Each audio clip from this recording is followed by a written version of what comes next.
Hi, I'm John Green. This is Crash Course U.S. History, and today we come at last to the Civil War, the conflict that in many ways created a nation. So here's what you won't be getting today. We will not be describing battles and tactics. If that's your bag, might I suggest Ken Burns, or if you prefer books, like 1,000 authors, my favorites being James McPherson and Shelby Foote. And number two, we won't be bashing and or praising Abraham Lincoln very much, although we do have multiple Lincolns here because we've heard that's good for ratings. I mean, to watch or read certain accounts, you would think that the Civil War was a lengthy chess game played by Abraham Lincoln against his cunning opponent, Abraham Lincoln. But of course, there were other people involved. We are going to quote a fair bit of Lincoln, though, because, you know, that won Tony Kushner an Academy Award nomination. Three, we won't be claiming that the Civil War was somehow secretly about something other than slavery, because that is just so early 20th century. And number four, there will not be a lot of jokes today, because ha ha ha ha, 700,000 people died. Mr. Green, actually only 680,000 people died. Yeah, it depends on how you count, you sniveling little ghoul, but recent estimates are between 680,000 and 800,000 total casualties,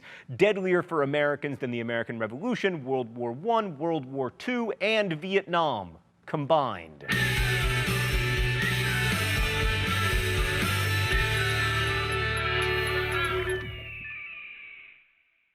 So let's start with some basic facts about the American Civil War. 1861 to 1865, which corresponded with the presidency of Abraham Lincoln, the Union, or more colloquially, the North, fought against the forces of the Confederate States of America, or the South. Sometimes people call the Union the blue and the Confederates the gray, but in fact, the uniforms weren't very uniform. They were all different kinds of color, and also, with all that dirt and blood, they were all just brown. All right, let's go to the thought bubble. You'll notice from this map that not all the states that held slaves were part of the Confederacy. The border states of Kentucky, Missouri, Delaware, and Maryland allowed slavery and never left the United States. All of these border states were critical to the Union. Maryland was north of the nation's capital in Washington, D.C. Kentucky controlled the Ohio River. Missouri was the gateway to the West. Delaware actually wasn't that important. So none of that should be particularly controversial unless you're from Delaware. But the causes of the war, that's another story. The Civil War was about slavery. Actual historians will back me up on this, like David Goldfield, who wrote, "Both Northerners and Southerners recognized slavery as the immediate cause of the Civil War." Also, Lincoln said in his second inaugural address, 1/8 of the whole population were colored slaves, not distributed generally over the Union, but localized in the southern part of it. These slaves constituted a peculiar and powerful interest. All knew that this interest was, somehow, the cause of the war.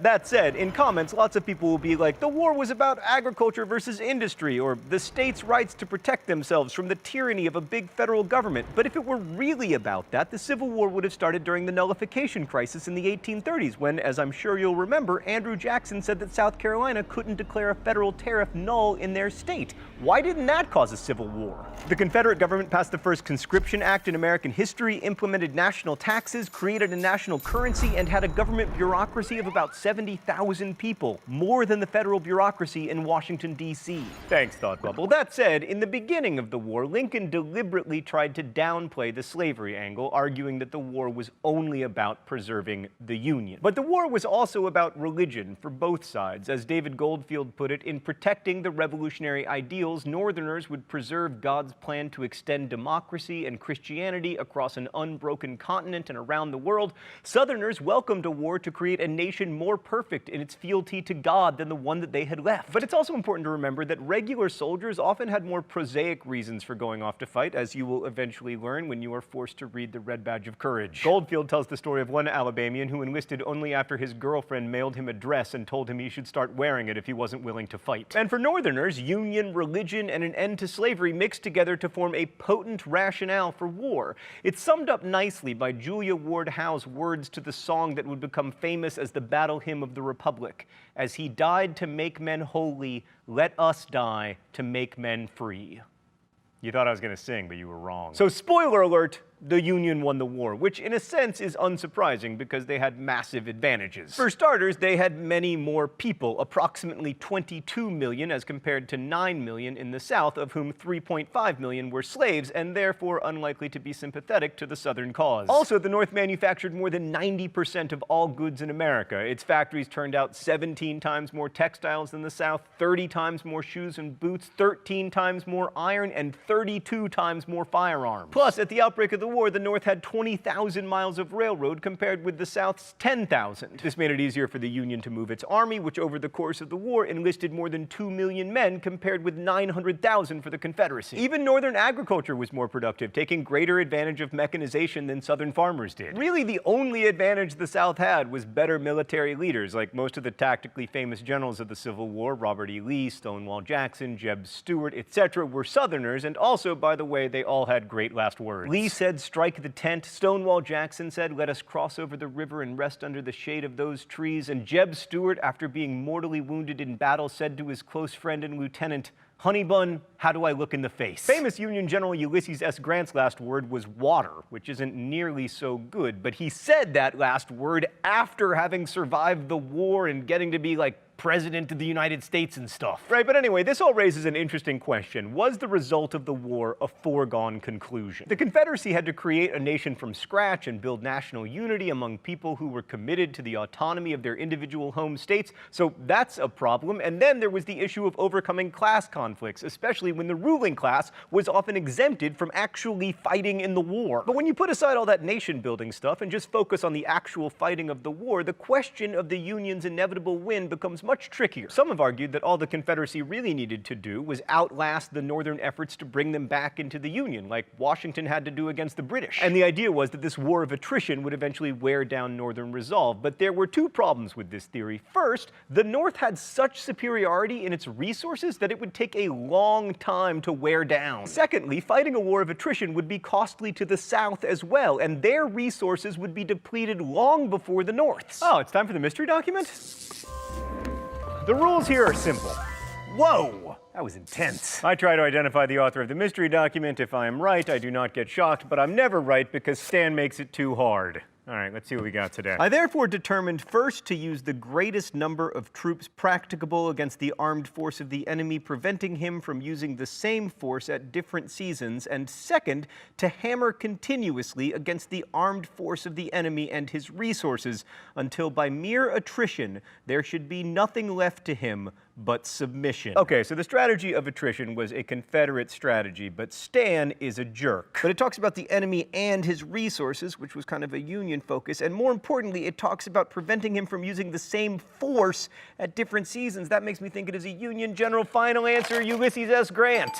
Yo-ho! How do you like them apples? Grant was different from previous Union generals in that he was willing to sustain enormous casualties in pursuit of his goal to wear down the South. Because of this, Grant was often branded a butcher, like he was willing to weather incredible losses, including the 52,000 men, 41% of his army, who were injured or killed at the battles of the Wilderness and Cold Harbor. But his grim determination not just to defeat, but to destroy his opponent is what made Grant one of the first truly modern generals, and also the most successful leader the Union found. So Grant's brutal strategy, coupled with the vast superiority in Northern resources, suggests that the outcome of the Civil War really was inevitable, but it also points to some of the reasons to be cautious about that conclusion. First off, it took 3 years before the Union actually fully adopted Grant's strategy, and between 1861 and 1864, it was possible that Southern victories would eventually force the Union to give in. I mean, the Union lost a lot of battles in the first 2 years, largely due to ineffective generaling, and nothing saps a nation's motivation for war like losing. Now, some argue that the North had superior motivation to prosecute the war because they had God on their side and they were against slavery, but that's also pretty problematic. I mean, for many men who joined the Federal Army, a war to end slavery had very little appeal, especially poor enlistees who might be afraid that newly freed slaves would compete with them for jobs. Also, while we are correct in considering slavery unjust, Southerners who took up arms for the Confederacy saw themselves as engaged in a fight for their own freedom rather than a fight to protect slavery. The truth is, when it comes to fighting, motivation is a very tricky business, and I'm most comfortable agreeing with James McPherson, who argued that motivation waxes and wanes with victory,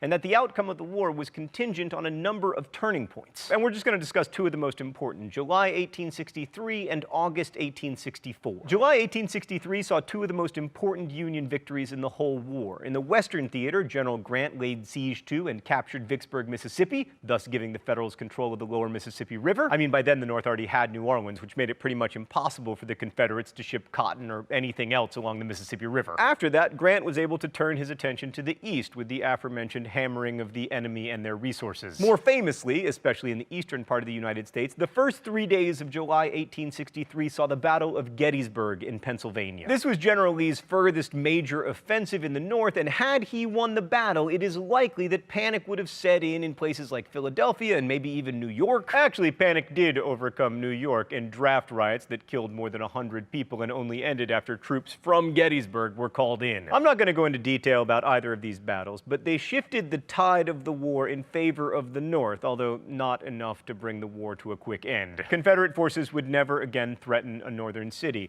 August 1864 saw another turning point that really spelled the doom of the Confederacy, and that was when Union General Sherman took Atlanta. Atlanta was a railroad hub and manufacturing center, but its capture was more significant politically than militarily because it happened close to the election of 1864. And that American election was really the last time that the Confederate States of America could have won the Civil War. It's easy to forget this, but Lincoln actually had to run for re-election during the Civil War, and by the summer of 1864, the war was pretty unpopular, and it looked like Lincoln might lose. The capture of Atlanta changed public opinion about Lincoln, and it meant that his Democratic opponent and former top general, George McClellan, didn't stand a chance of winning, which was really significant for the war because Lincoln was committed to ending it with a Union victory, and McClellan, I think it says a lot about American history that in the end, the war's outcome was ensured not just by military victories, but by a political one. Next week, we'll examine the effects of the Civil War and the enduring questions that have arisen out of it, such as who exactly freed the slaves. But until then,